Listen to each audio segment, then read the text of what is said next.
Halo sahabat nonton, gimana kabar kamu? Semoga kalian sehat selalu ya. Kali ini teman nonton kamu mau bawain cerita di drama yang berjudul The First Night with the Duke.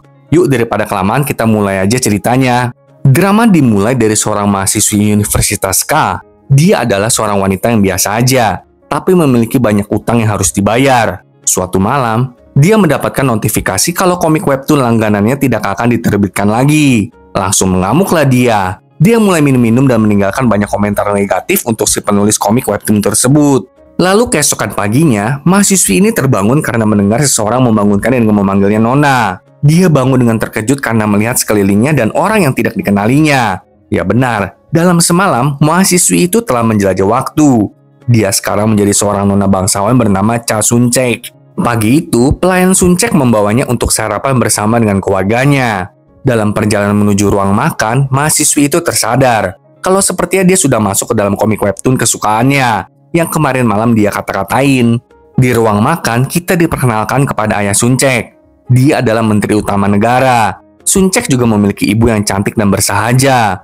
Lalu, ketiga saudara laki-laki Suncek. Abang tertua bernama Jang Ho, abang nomor 2 bernama Duho, dan adik bungsu Suncek bernama Seho. Setelah perkenalan itu, mahasiswi tersebut memakan semua hidangan yang disiapkan dengan lahap. Ya secara sehari-harinya dia cuma makan mie instan aja. Sekarang dia bahkan memiliki seorang pelayan untuk melayaninya. Mulai sekarang, kita panggil mahasiswi ini dengan Suncek aja ya sahabat nonton. Gak sampai di sana, ayah Suncek kemudian memberikannya banyak uang untuk Suncek habiskan nanti malam di Klub Dahong.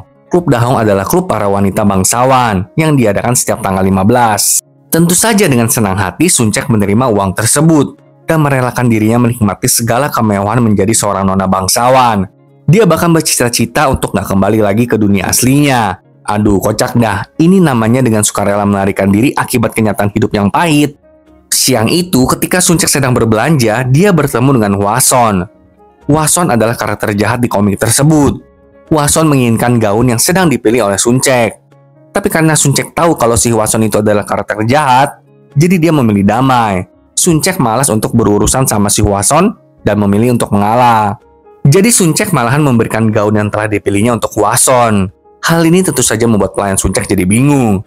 Oh, Suncek mau mengalah begitu aja? Pada saat yang sama, seorang wanita bangsawan lainnya masuk. Dia bernama Cho Un-e. Un-e adalah seorang yatim piatu yang diadopsi oleh saudagar terkaya di Joseon. Un-e adalah pemeran utama wanita di komik tersebut yang nantinya akan jatuh cinta dengan pemeran pria utama yaitu Pangeran Gyeongsong. Hwason menyatakan ketidaksukaannya terhadap Un-e dan mengajak Suncek bekerja sama untuk melakukan sesuatu terhadap Un-e nanti malam di acara Klub Dahong. Apalagi acara itu kali ini diadakan di kediaman Un-e. Kita lalu diperkenalkan dengan si pemeran pria utama dalam komik. Dia adalah Yi-beon yang juga dikenal dengan sebutan Pangeran Gyeongsong. Dia adalah seorang yang terkenal kejam dan sadis kepada para bawahannya jika para bawahannya melakukan kesalahan sekecil apapun. Kemudian kita diperkenalkan dengan pemeran pendukung pria bernama Jung Soo-gyeom. Dia adalah pejabat Hong Woo-gwan. Soo-gyeom terkenal manis, sopan dan bahkan cerdas. Soo-gyeom adalah satu-satunya teman Yi-beon. Akhirnya malam pun tiba, Suncek dalam perjalanan ke acara Klub Dahong. Sebagai karakter sampingan, Suncek sangat mengharapkan Une dan Yi-beon dapat bertemu dan jatuh cinta malam ini. Seperti yang seharusnya tertulis di dalam komik. Intinya, Suncek tuh sangat mendukung hubungan Une dan Yi-beon. Saat acara dimulai, Hwason memulai aksi jahatnya. Dia menyuruh Une untuk menuangkan teh ke gelasnya. Tapi Hwason tiba-tiba menjatuhkan gelas itu ke lantai sampai pecah. Ketika Une sedang membersihkan pecahan gelas tersebut, tangannya terluka dan dia mohon diri dari acara tersebut. Sebelum Une pergi, Suncek memberikannya sapu tangan. Dan diam-diam dalam hati menyemangati Une, mendukung Une sebagai pemeran karakter utama wanita. Setelah Une pergi, para wanita dipimpin oleh Hwason malahan menggosipkan Une yang aneh-aneh. Hal ini membuat Suncek kesal. Tapi dia tetap diam karena Suncek nggak ingin cerita di komik itu terganggu. Tapi ternyata Une masih ada di sekitaran tempat itu dan mendengar semuanya. Hwason yang mengetahui hal ini langsung memanggil Un-e. Dan kali ini terang-terangan menyudutkannya dengan kata-kata yang tidak pantas. Dan kali ini Suncek nggak bisa menahan dirinya. Dia langsung berteriak untuk menghentikan ulah Hwason. Di sisi lain, Yi-beon dan para pasukannya sedang mengejar kelompok Hokusa. Dalam pengejarannya, Yi-beon akhirnya bertarung dengan salah satu anggota dari kelompok Hokusa. Yi-beon pun berhasil memenangkan pertarungan dan menangkap orang tersebut. Dia kemudian menginterogasi orang itu. Tapi orang tersebut berkata kalau dia bisa menjadikan Yi-beon raja berikutnya. Mendengar itu, Hibon menjawab kalau dia nggak tertarik dengan Tata, lalu langsung menghabisi orang itu. Kembali ke Suncek, dia nggak terang-terangan membela Une. Suncek mengalihkan perhatian Hwason dan semua wanita itu dengan menyarankan agar mereka minum alkohol bersama. Hal ini disambut positif oleh Hwason dan menyuruh Une untuk mengambilkan alkohol terbaik yang dia miliki. Setelah semua alkohol dihidangkan, Suncek memulai aksinya. Dia meracik minuman malam itu dan menyebutnya dengan sebutan koktail. Suncek lalu membagikan koktail kepada seluruh wanita bangsawan tersebut. Semua wanita bangsawan itu tergila-gila dengan racikan koktail buatan Suncek. Bahkan, berita tentang nikmatnya koktail buatan Suncek langsung tersebar ke seluruh kota. Hal ini membuat orang-orang berbondong-bondong mendatangi kediaman Une. Mereka ingin mencicipi koktail buatan Suncek. Sugiem pun ada di sana dan menyaksikan aksi Suncek yang sedang mabuk mencampur seluruh minuman alkohol malam itu. Lalu keesokan paginya, Suncek terbangun dan kembali terkejut karena dia terbangun di samping Hibon. Jadi di malam sebelumnya, Suncek yang mabuk berjalan-jalan di sebuah danau. Saat sedang duduk, dia teringat kalau di danau itu, Une dan Hibon akan bertemu. Lalu mereka akan jatuh cinta. Suncek sangat gembira berpikir akan melihat adegan tersebut dengan kedua matanya. Tapi saat Suncek kembali berdiri, dia hampir terpeleset. Untung aja Hibon datang tepat waktu untuk menolong Suncek. Saat melihat Hibon, Suncek yang sangat mabuk malahan dengan berani mencium Hibon. Suncek mengaku kalau dirinya sangat mengenal Hibon. Suncek berbicara kepada Hibon dengan cara yang belum pernah dilakukan siapapun sebelumnya. Hal ini tentu saja meninggalkan kesan yang mendalam bagi Hibon. Kembali ke pagi hari yang mengejutkan. Suncek bangun dengan masih kebingungan karena tiba-tiba Hibon berada di sisinya. Pada saat yang sama, Hibon dipanggil untuk bekerja. Sebelum Hibon pergi, dia meminta Suncek untuk menunggunya. Saat itulah Suncek menyadari kalau dirinya sudah menghabiskan malam bersama dengan pria orang lain. Secara kan seharusnya Hibon jatuh cinta sama Une, bukan sama Suncek. Setelah menyadari kegilaan yang terjadi, Suncek diam-diam menyelinap keluar dari kediaman Hibon. Dia lalu mampir ke kediaman Une, dan Une menyambut Suncek dengan hangat, mengajaknya untuk minum teh bersama. Une berterima kasih atas kebaikan Suncek yang membelanya kemarin malam di depan Hwason. Dan Une memuji keterampilan Suncek dalam membuat koktail. Une ingin agar Suncek mengajarinya, agar bisa menghidangkan koktail tersebut untuk tamu di kedai teh miliknya. Tentu saja Suncek menerima gagasan itu. Suncek lalu bertanya untuk memastikan apakah Une dan Hibon kemarin malam bertemu. Tapi dari jawaban Une, Suncek menyadari kalau dirinya telah secara tidak sengaja mengubah alur cerita komik tersebut. Sementara itu di istana, Hibon menemui sang raja. Raja memberikannya tugas khusus, tapi Hibon menolaknya, karena sekarang Hibon ingin menikah. Mendengar itu, Raja langsung setuju. Tapi Raja ingin agar 3 bulan lagi, Hibon melakukan tugasnya itu, yaitu memimpin para utusan ke Cina. Jadi dalam 3 bulan ini, Hibon diminta untuk menyelesaikan urusan pernikahannya. Dalam perjalanan pulang, Suncek bertemu dengan pelayannya, yang memberitahunya kalau sebuah lamaran pernikahan resmi dari Hibon telah tiba di rumah Suncek. Mendengar ini, Suncek bergegas kembali menemui Hibon. Suncek mengkonfrontasinya karena telah mengirimkan lamaran pernikahan. Tapi Hibon mengatakan itu karena mereka berdua telah menghabiskan malam bersama, dan ini adalah kewajiban yang harus mereka penuhi. Namun Suncek menolak gagasan itu. Intinya ya, meskipun mereka telah menghabiskan malam pertama, mereka nggak harus menikah kok. Pokoknya Suncek bersikeras menolak lamaran Hibon.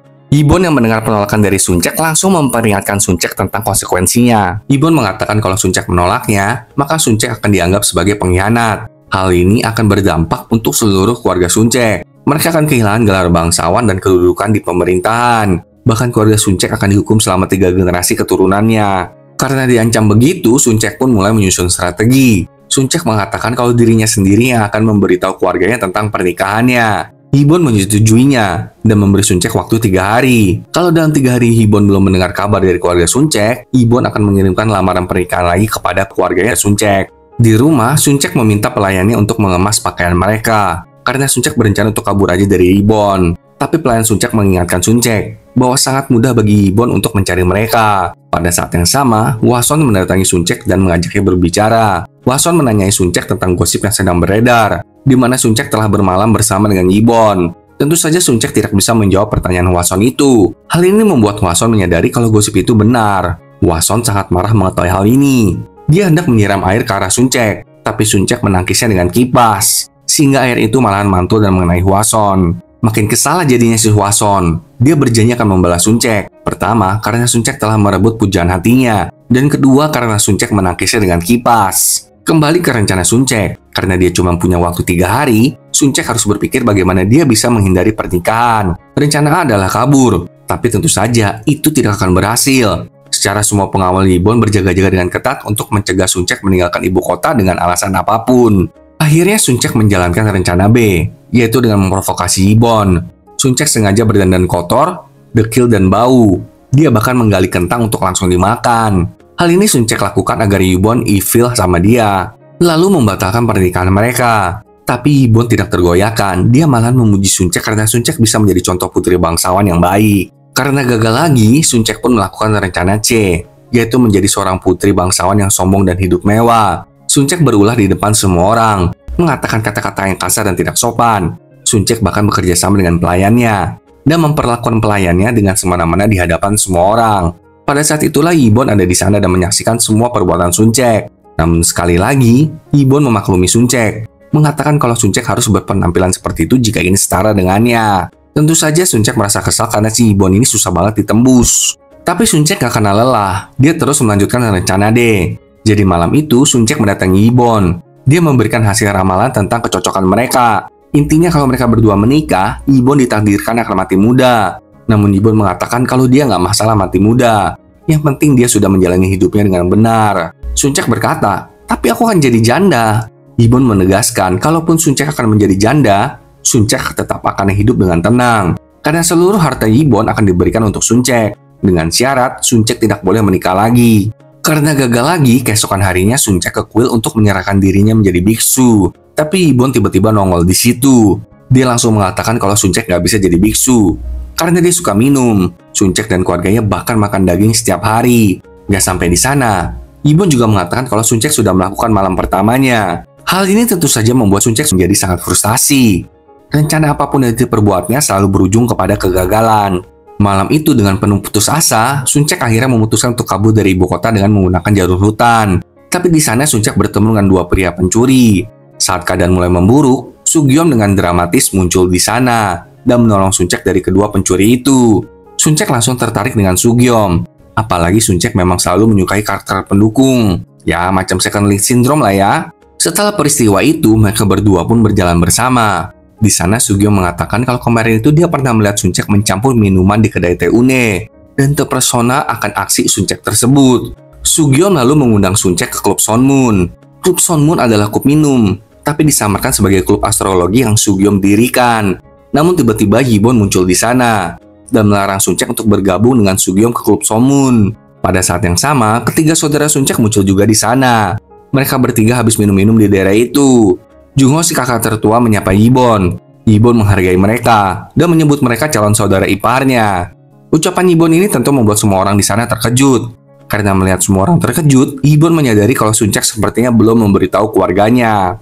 Karena itulah dengan semangat 45, Yibon mencoba untuk memberitahu seluruh orang di sana kalau dia mau menikahi Suncek. Tapi belum juga Yibon mengatakan seluruh kalimatnya, Suncek segera menghentikan Yibon. Namun tiba-tiba leher Suncek kepelitek dan dia terjatuh dengan dramatis. Sugyeom berencana untuk menangkap Suncek, tapi Yibon segera menangkis tangan Sugyeom dan langsung menangkap Suncek. Sebelum pingsan, Suncek menyadari kalau dia harus mati agar pernikahannya dibatalkan. Kita lalu dibawa ke kehidupan Suncek saat dia berada di dunianya. Ketika di kampus, tiba-tiba pacar dari sahabat Suncek pura-pura menyatakan perasaan cintanya kepada Suncek. Suncek jelas-jelas menolak pria itu. Tapi Ahyong yang adalah sahabat Suncek menjadi cemburu dan marah kepada Suncek, mengklaim kalau Suncek telah mencuri pacarnya. Sejak saat itu, Suncek jadi bahan gosip di kampusnya. Karena itulah Suncek memutuskan untuk cuti kuliah. Dia merasa disalahpahami, padahal Suncek nggak pernah menginginkan punya orang lain. Kembali ke masa sekarang, Suncek akhirnya siuman dari pingsan dramatisnya itu, dan sekarang sudah berada di kamarnya, dikelilingi oleh pelayan dan ketiga saudaranya. Saudara-saudara Suncek kebingungan dengan kelakuan Pangeran Gyeongsong, yang begitu panik saat Suncek pingsan, dan langsung membawa Suncek ke rumah, bahkan memanggilkan tabib kerajaan untuk Suncek.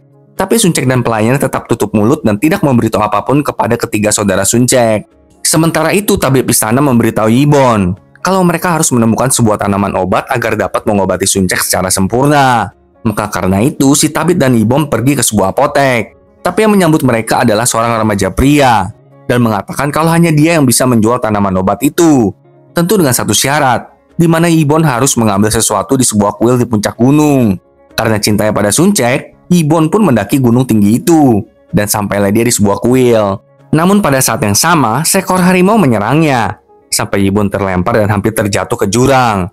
Ternyata itu adalah harimau jadi-jadian. Remaja pria itulah si harimau. Dia mengatakan kalau roh gunung telah mengurungnya di sana. Tapi karena di apotek tertinggal selai rambutnya, si harimau jadi bisa meminta bantuan Yibon. Sebagai imbalannya, siluman harimau memberikan Yibon tanaman obat yang dia cari. Setelah mendapatkan tanaman itu, Yibon segera menemui Suncek dan memberikannya tanaman obat tersebut. Suncek terkejut melihat penampilan Yibon yang terluka dan berantakan, lalu mulai mengkhawatirkannya. Tapi Yibon menenangkan Suncek dengan mengatakan kalau dirinya baik-baik saja. Yibon juga memperbolehkan Suncek untuk mendatangi klub Sonmun yang Sugyeom dirikan itu. Siang itu, Suncek mendapatkan surat dari Une. Dia mengundang Suncek ke kedai tehnya. Melihat surat itu, Suncek jadi kepikiran sebuah ide cemerlang. Suncek lalu mendatangi Sugyeom, meminta izin apakah Suncek bisa membawa seorang teman wanita nanti malam ke klub Sunmun. Tentu saja Sugyeom mengizinkannya. Sugyeom juga memberitahu Suncek kalau Yibon akan datang ke klub Sonmun.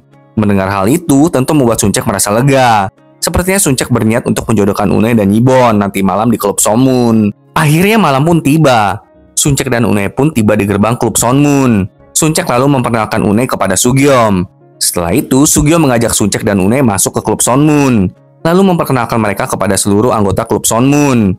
Semua anggota klub Sonmun dengan meriah menyambut para gadis itu. Pada saat yang sama, Yibon pun muncul di sana dengan penampilan yang luar biasa bersinar sampai membuat Suncek terpesona. Tapi ketika Yibon sampai di sana, seluruh anggota klub Sonmun tampak tidak bersahabat. Mereka mungkin takut dengan Yibon. Apalagi rumor tentang Yibon memang gak enak kan? Acara klub Sonmun pun dimulai. Pertama, mereka semua akan memakan hidangan yang Une sudah siapkan dari kedai tehnya. Suncek mengambil momen ini untuk memuji Une setinggi langit karena Une ahli dalam membuat camilan dan teh. Tapi sayangnya, Yibon sama sekali tidak tertarik dengan Une. Yang berarti Suncek harus putar otak lagi agar Yibon tuh mau berbicara lebih dalam dengan Une. Maka karena itu, Suncek menawarkan agar semua orang di sana memakan camilan manis yang sudah Une siapkan. Dengan harapan Yibon akan lebih tertarik dengan Une. Tapi lagi-lagi si Yibon nggak mau memakan camilan itu. Maka karena itu Suncek mendatangi Yibon dan langsung cekokin camilan itu ke dalam mulut Yibon. Hal ini sontak membuat semua orang di sana terkejut. Namun setelah memakan camilan itu pun, Yibon tetap nggak tertarik dengan Une. Dia malah berkata camilan manis membuat otak menjadi tumpul. Duh, si Yibon beneran pahit kayak racun dah ya. Karena gagal lagi, Suncek bertanya ke Sugyeom.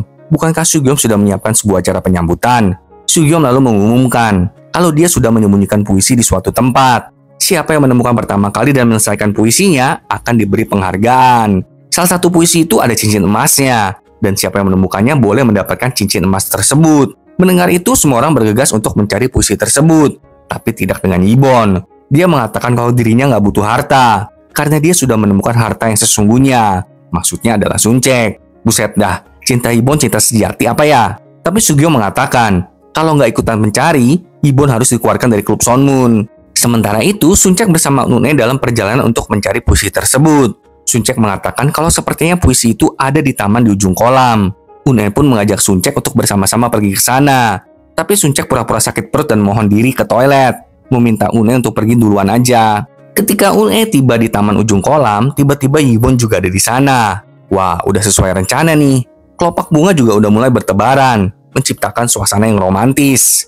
Dan ternyata, pelayan Suncek yang nembarin tuh kelopak bunga dari atas pohon. Tapi reaksi Yibon di luar dugaan. Dia malahan bersin karena alergi kelopak bunga dan mohon diri dari sana. Melihat rencana kelopak bunga bertebaran gagal, pelayan Suncek melakukan aksi keduanya, yaitu melepaskan tikus. Nah, ketika Une melihat tikus itu, dia langsung berlari ke arah Yibon. Tapi Yibon menghindarinya. Hal ini membuat Une tidak seimbang. Une berusaha menggapai sesuatu agar tidak jatuh, dan akhirnya mengambil pedang Yibon lalu terjatuh ke kolam dong. Melihat Une yang jatuh ke kolam, Yibon bahkan tidak peduli dan tidak menolongnya sama sekali. Dia hanya mengambil pedangnya yang sudah terjatuh ke dalam kolam. Wah, si Yibon sih beneran kagak bisa ditembus. Kesel banget sih jadi Une. Seenggaknya ditolong gitu loh ya.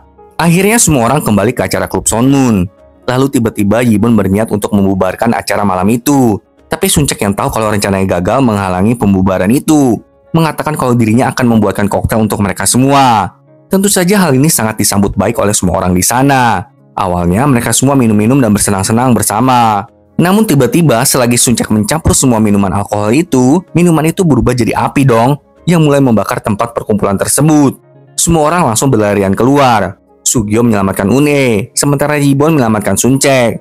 Setelah berhasil membawa Suncek ke tempat yang aman, api-api itu mulai menyambar kembang api. Saat melihat kembang api bertebaran di langit, Yibon mengatakan kalau Suncek sangat cocok menjadi pengantinnya.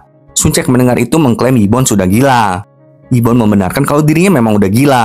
Gila kan Suncek? Wah, luar biasa ya. Kita lalu kembali ke 5 jam sebelum kebakaran terjadi, di mana semua orang di klub Sonmun bersantai, minum-minum dan bermain bersama. Suncek bahkan mengajari mereka bermain macam Uno Stako gitu. Tapi stakonya diganti dengan pertanyaan untuk orang di sebelah kanan mereka. Bagi yang nggak bisa menjawab pertanyaan itu, mendapatkan hukuman dan hukumannya disuruh minum.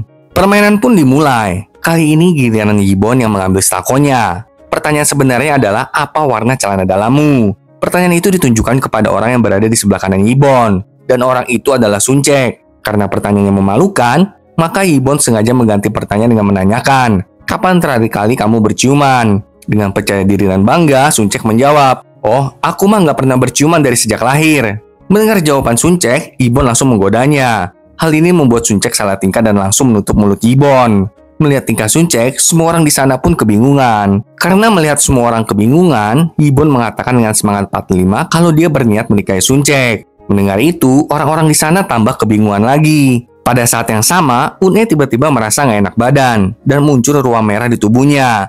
Suncek yang melihat itu langsung menyadari kalau Une mengalami alergi akibat koktail buah persik yang Suncek buat sebelumnya. Karena Suncek buru-buru mencari air untuk Une, dia nggak sengaja menyenggol lilin di meja sehingga lilin itu mengenai lantai yang basah karena minuman alkohol. Dengan segera api pun menyambar tempat tersebut. Ternyata begitulah kejadiannya sahabat nonton. Kembali ke saat ini, di kediaman Suncek, para saudara Suncek memberitahu ibu mereka kalau keluarga mereka mendapatkan lamaran pernikahan dan itu adalah dari Yibon. Langsunglah Suncek dan Yibon disidang oleh keluarga Suncek. Ayah Suncek sangat menentang pernikahan mereka dengan alasan karena ketiga saudara laki-laki Suncek belum menikah. Tapi Yibon bersikeras berkata kalau Sunceklah yang telah mengambil malam pertama Yibon. Suncek telah mengambil ciuman pertama Yibon dan bahkan keperjakaannya. Sontak semua orang di sana langsung syok berat mendengar perkataan Yibon. Tapi ayah Suncek bersikap tegas, menegaskan kalau dia melarang Yibon dan Suncek menikah karena ayah Suncek nggak kepengen Suncek menjadi anggota keluarga kerajaan. Dengan alasan itu, Yibon pun nggak bisa melawan dan sidang pun dibubarkan. Setelah itu, Ibu Suncek berbicara berdua dengan Suncek. Dan gak bisa ditebak dong, ternyata Ibu Suncek diam-diam malah setuju Suncek menikahi Yibon. Karena menurutnya, penampilan adalah prioritas. Buju buneng dah ini Ibu, kekinian banget, yang penting ganteng ya Bu. Sementara itu, Yibon pulang ke kediamannya. Dia tenggelam dalam kenangan masa lalu. Dulu, Ibu Yibon menyuruh suaminya untuk mengambil alih tahta kerajaan. Tapi suaminya menolak. Karena itu, Ibu Yibon bertindak sendiri. Tapi gagal dan berakhir kehilangan nyawanya. Raja sekarang yang adalah Paman Yibon, dialah yang telah menghabisi Ibu Yibon. Paman Yibon juga hendak menghabisi ayah Yibon dan Yibon. Tapi Yibon maju. Dia memohon agar pamannya mengampuni keluarganya. Sebagai gantinya, Yibon berjanji akan melakukan apa saja untuk pamannya itu. Nah, sejak saat itulah Yibon menjadi anjing pemburu kerajaan. Dia memegang pedang dan hidup di bawah bayang-bayang pamannya. Yibon menghabisi siapapun yang disuruh oleh pamannya. Sekarang Yibon teringat akan perkataan Suncek saat pertama kali mereka bertemu, di mana Suncek seperti mengenal hati Yibon. Saat itulah Yibon menyadari kalau hatinya sudah terikat dengan Suncek. Keesokan harinya, kabar tentang Yibon akan menikahi Suncek pun tersebar di kalangan masyarakat. Hal ini tentu membuat Suncek merasa malu, sampai dia nggak sengaja menabrak seseorang dalam perjalanannya. Ternyata orang itu adalah orang asing, bernama Mark yang terdampar di Joseon. Suncek lalu mengajak Mark untuk makan bersama di sebuah kedai. Kemudian membawa Mark ke toko pakaian. Suncek meminta tolong kepada pemilik toko untuk membuatkan pakaian bagi Mark dan meminta pemilik toko untuk mencarikan Mark tempat tinggal. Pemilik toko pun setuju untuk melakukannya. Malam harinya, Sugyo menyelinap masuk ke kediaman Suncek. Awalnya, Suncek kegeeran dan mengira kalau Sugyo mendatanginya untuk menyatakan cinta kepada Suncek. Tapi Sugyo datang untuk meminta dukungan Suncek karena Sugyo mulai jatuh cinta kepada Une. Nah loh, makin berantakan cerita di komik webtoon ini deh. Sedangkan di tempat lain, Yibon mendatangi abu ibunya. Karena Yibon kan mau menikah, jadi meminta restu gitulah. Tapi tiba-tiba Yibon diserang oleh beberapa orang dari klan Heusa. Namun setelah pertarungan beberapa lama, orang-orang itu akhirnya melarikan diri. Keesokan harinya, Yibon melaporkan tentang serangan semalam kepada pamannya yang adalah raja sekarang. Yibon mengusulkan agar keamanan di dalam kerajaan diperketat, dan raja nggak meninggalkan istana untuk sementara waktu. Sementara itu di pasar, Suncek kembali bertemu dengan Mark. Mark meminta Suncek mengajaknya keliling kota. Karena merasa kasihan, Suncek pun memberikan tur kota bentuk Mark. Mereka pun bersenang-senang bersama. Namun setelah Mark dan Suncek berpisah, kita mengetahui kalau Mark adalah suruhan dari Hwason. Dalam perjalanan pulang, tiba-tiba Suncek menjadi pucat. Dia terjatuh, batuk-batuk, dan bahkan mengeluarkan cairan merah dari mulutnya. Malam itu, ketika Yibon hendak mengunjungi Suncek, Yibon mendapat laporan dari pelayan Suncek kalau Suncek dibawa oleh para petugas ke zona karantina terpencil karena Suncek menderita wabah penyakit yang sedang melanda negeri itu. Segeralah Yibon menunggang kudanya dan berlari sekencang mungkin untuk menemui Suncek ke bangsal isolasi. Awalnya para penjaga melarang Yibon untuk masuk, tapi Yibon memohon kepada mereka. Di bangsal isolasi, Suncek terlihat sangat menderita. Dia bahkan mengalami halusinasi parah. Yibon akhirnya menemui Suncek dan langsung menjaganya. Yibon memeluk Suncek dengan erat, membantu Suncek melewati masa terburuknya. Suncek sangat terharu dengan perlakuan Yibon yang seperti itu. Yibon pun mengakui kalau dia mencintai Suncek. Sepertinya Mark yang telah menyebarkan penyakit itu kepada Suncek deh atas perintah Hwason. Keesokan harinya, Ibu Suri mendatangi Raja dan mengajukan permintaan agar calon istri Yibon dipilih berdasarkan seleksi nasional. Tanpa berbelit-belit, Raja pun segera menyetujui permintaan Ibu Suri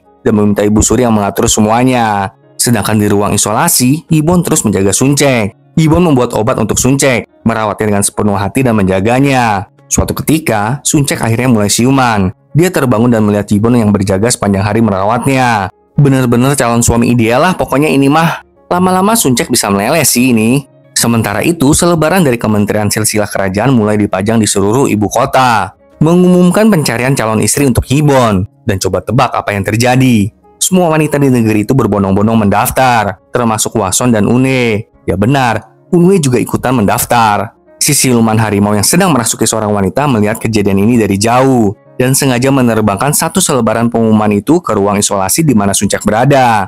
Di ruang isolasi, Suncek yang mulai pulih akhirnya melihat selebaran itu. Suncek tentu merasa terkejut dengan hal tersebut dan diam-diam menyelinap keluar dari ruang isolasi. Suncek pun berlari kencang meskipun tubuhnya masih belum pulih sepenuhnya. Suncek sekarang bertekad untuk mendedikasikan diri sepenuhnya hanya untuk Yibon. Setelah mengucapkan janji suci kepada dirinya sendiri, Suncek menguatkan dirinya dan berlari kencang agar bisa sampai tepat waktu ke tempat mendaftar untuk menjadi istri sang pangeran. Setelah melewati perjalanan jauh, Suncek kembali lagi ke ruang isolasi. Di sana, Suncek melihat ada genangan cairan merah. Hal ini membuat Suncek mengkhawatirkan Yibon. Tapi untungnya, Yibon muncul dengan kondisi baik-baik saja. Yibon lalu memberikan Suncek makan. Kemudian Suncek memberitahu Yibon tentang selebaran proses seleksi untuk pernikahan Yibon. Melihat selebaran itu, Yibon langsung meremas dan membuangnya, mengklaim kalau pernikahannya adalah keputusannya sendiri dan bukanlah keputusan kerajaan. Tapi Suncek berkata kalau Yibon kan pangeran, nggak mungkin bisa seenaknya aja gitu. Suncek juga mengaku kalau dirinya sudah mendaftar juga tadi. Hal ini tentu membuat Yibon terkejut. Dia menanyakan kenapa Suncek berubah pikiran. Suncek menjawab kalau selama ini Suncek takut kepada dirinya sendiri. Takut kalau situasi yang sama akan terulang kembali. Ini maksudnya adalah sewaktu Suncek hidup di dunia nyatanya ya, sahabat tonton, yang kejadian pacar dari sahabat baik Suncek mempermainkan Suncek dengan mengatakan cinta kepada Suncek itu loh. Yibon menanggapi cerita Suncek dengan mengatakan kalau itu semua bukanlah salah Suncek. Suncek juga mengatakan kalau sebenarnya Yibon tuh sudah ada jodohnya sendiri dari awal, dan Suncek adalah karakter sampingannya aja. Dalam hati Suncek bertanya, apakah dirinya boleh menginginkan posisi Une? Namun sekali lagi Yibon menegaskan kalau dirinya lah yang telah memilih Suncek. Dan jika memang benar Yibon adalah pemeran utama prianya, maka Yibon dengan senang hati memilih Suncek menjadi pemeran utama wanitanya. Hihi, Pangeran Gyeongsong paling bisa dah ya. Malam itu Yibon membawa Suncek menemui tabib kerajaan. Tabib itu menjelaskan kalau Suncek mengalami penyakit lain. Bukan terkena wabah kok, gejalanya memang mirip, tapi pemulihannya berbeda. Tabib lalu bertanya kepada Suncek, sebelum kena penyakit ini apa Suncek menelan atau menyentuh sesuatu? Suncek lalu menjelaskan, dia memang sempat bertemu dengan orang asing kemarin itu. Yibon yang mendengar itu pun menjadi curiga. Setelah itu, Yibon menggendong Suncek untuk pulang ke rumahnya. Emang super terang-terangan deh ini cowok satu ya, mantep banget. Seluruh keluarga Suncek dengan sangat gembira menyambut kepulangan Suncek. Suncek pun menceritakan kepada mereka bagaimana Yibon telah merawat, menolong, bahkan menyelamatkan Suncek di situasi buruknya. Hal ini tentu membuat ayah Suncek menjadi sungkan. Dia segera berterima kasih kepada Yibon. Sebelum Yibon pergi, dia memberikan banyak ramuan obat kepada Suncek. Keesokan paginya, Yibon langsung menemui Ibu Suri karena urusan seleksi istri untuk pernikahannya. Yibon menegaskan kalau secara teknis dirinya bukanlah seorang pangeran kerajaan. Jadi Yibon meminta Ibu Suri untuk menghentikan aksinya itu. Apalagi Yibon sudah menemukan tambatan hatinya sendiri. Mendengar itu, Ibu Suri tetap aja ngekeh berkata, kalau pernikahan kerajaan bukan hanya tentang perasaan pribadi, dan menyuruh Yibon menjadikan tambatan hatinya sebagai selir Yibon aja nanti. Yibon juga ngekeh kalau hanya akan ada satu wanita untuknya. Keselah si Ibu Suri kan jadinya, dan langsung mengeluarkan jurus pamungkasnya, yaitu nggak ada yang boleh melawan kehendak Ibu Suri, karena itu bisa dianggap sebagai penghinaan. Aduh, capek deh. Sebelum pergi, Yibon tetap memperingatkan Ibu Suri, kalau wanita yang dipilih Yibon lah yang akan terpilih pada akhirnya. Cintaku melebihi nyawa dah pokoknya ini mah. Sementara itu, Suncek memberitahu kedua orang tuanya, kalau kemarin Suncek sudah mendaftar untuk seleksi jadi istri Yibon. Awalnya, ayah Suncek tetap aja menentang hal ini. Apalagi Ibu Suri yang melakukan seleksi. Pasti ada udang di balik bakwan lah gitu. Tapi Ibu Suncek dan Suncek meyakinkan ayah Suncek agar tidak perlu khawatir. Besoknya, Suncek bersiap pergi untuk proses seleksi. Babak pertama adalah tentang tata krama dasar. Babak kedua adalah tentang beberapa berbudaya seseorang. Lalu babak ketiga adalah tentang karakter dan kebijaksanaan seseorang. Dengan percaya diri, Suncek yakin dirinya akan menang. Secara dia udah baca komik webtoon gitu sampai hafal di luar kepala. Wah, terlalu percaya diri kayak gini biasanya bisa gagal nih. Ketika Suncek tiba di TKP, dia melihat Une dan menyapanya. Une berkata kalau ayah angkatnya lah yang menyuruh Une untuk mendaftar menjadi kandidat istri Yibon. Maka karena itu Une tidak punya pilihan lain selain mengikuti keinginan ayah angkatnya itu. Tapi Une menegaskan kalau dirinya sebenarnya nggak mau menikahi Yibon, bahkan dalam mimpinya sekalipun. Intinya Une melakukan ini hanya untuk berbakti lah gitu, ikutin maunya ortu. Pada saat yang sama, si ular Hwason juga muncul di sana mendatangi Une dan Suncek. Hwason dengan naluri bawaannya langsung mengejek Une, ngata-ngatain dan berbicara kayak orang murahan. Aduh, pangkat boleh tinggi deh, tapi mulutnya sungguh rendah cewek satu ini ya. Akhirnya babak pertama pun dimulai. Panitia mengumumkan kalau Ibu Suri sendiri yang memberikan para kandidat tugas ini. Tugas ini adalah pertarungan kebugaran. Wah gila, apaan sih ini? Jadi para kandidat disuruh mengangkat meriam. Yang kocaknya, saat panitia memberi contoh dengan mencoba mengangkat meriam itu, panitianya aja nggak bisa. Padahal panitianya cowok loh. Lah ini cewek-cewek yang disuruh. Emang Ibu Suri sengaja cari ribut sih. Gak hanya angkat meriam ya. Setelah diangkat, meriam itu harus dilempar melalui garis yang sudah ditetapkan. Yang berhasil akan lolos ke tahap selanjutnya. Melihat babak ini, Suncek langsung kelabakan. Karena ternyata beda nih ujiannya sama di komik webtoon versi asli. Panitia lalu bertanya, apakah ada yang mau memulai duluan? Dengan over pede, Hwason maju. Dan anehnya dengan mudah Hwason bisa loh mengangkat meriam dan melemparnya melalui garis. Tapi saat seorang petugas sedang mengambil meriam yang tadi Hwason lempar, Suncek melihat kalau itu meriam palsu dong. Isinya kopong. Buset deh. Kemudian semua peserta pun satu persatu mencoba melakukan tes pertama ini. Ada yang lolos, ada juga yang gagal. Dan entah harus senang atau enggak ya, Une juga lolos babak ini sahabat nonton. Nah sekarang adalah gilirannya Suncek nih. Sewaktu mengangkat meriam itu, Suncek merasa meriam itu sangat berat. Tapi Suncek menenangkan dirinya, mengatakan dalam hati kalau ini semua adalah tentang sains. Jadi Suncek pun mengumpulkan seluruh kekuatannya dan dia berhasil dong melewati tes pertama. Hore, ikut senang deh. Di tengah-tengah semua ini, Yibon ternyata memperhatikan semua ini dari jauh menggunakan teropong. Pada saat itu, Sugyo muncul mendatangi Yibon. Sugyo mengkhawatirkan hasil dari seleksi itu. Tapi Yibon dengan enteng mengatakan kalau dia mempunyai hak untuk membatalkan hasil seleksi. Namun Yibon nggak mau melakukannya sekarang, karena dia ingin menyelidiki sesuatu. Sugyo lalu ikut-ikutan melihat proses seleksi tersebut, dan terkejut karena melihat Une yang juga ada di sana. Patah hati dah Sugyo langsung. Tahap berikutnya pun dimulai. Itu adalah memanah. Sewaktu giliran Suncek, tiba-tiba angin kencang datang dong. Ibu Suri yang mengetahui hal ini sangat senang. Dia merasa bisa menyingkirkan Suncek dengan segera. Tapi nggak semudah itu Ferguso. Ingat, di atas langit masih ada langit lagi. Masih ingat kan siluman harimau? Dia ternyata juga nontonin proses seleksi ini dan membantu Suncek. Suncek gak cuma berhasil mengenai sasaran, tapi dia juga berhasil menembus sampai ke belakang dong. Makan dah tuh Ibu Suri.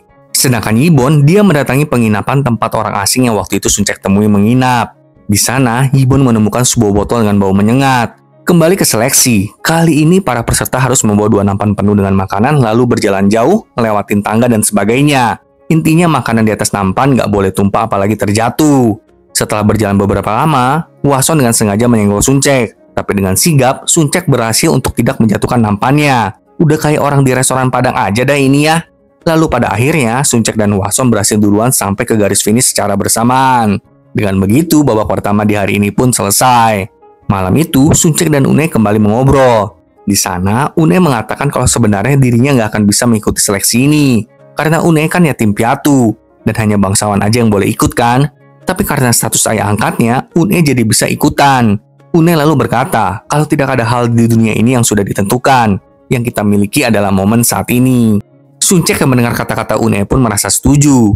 Suncek jadi merasa lebih tidak merasa bersalah kepada Une setelah dia mendengar kata-kata Une tersebut. Dalam perjalanan pulang, Suncek bertemu dengan Yibon. Yibon dengan so sweetnya memberikan Suncek semangat dan meminta dengan tulus agar Suncek tidak terluka dalam proses seleksi ini. Emang pangeran satu ini pintar buat lulus seluruh wanita deh ya. Keesokan harinya, para kandidat wanita memasuki babak kedua. Inti dari babak kedua adalah tentang kecerdasan. Kali ini Bu Suri memberikan peserta uang sebesar 10 nyang. Dan dalam 2 hari, para peserta harus menaikkan nilainya. Malam sebelumnya, Sugyeom tiba-tiba mendatangi Yibon dalam keadaan mabuk. Mendesak Yibon cepetan nikahin Suncek. Itu semua karena Sugyeom gak tahan melihat Une ikutan seleksi untuk menjadi istri Yibon.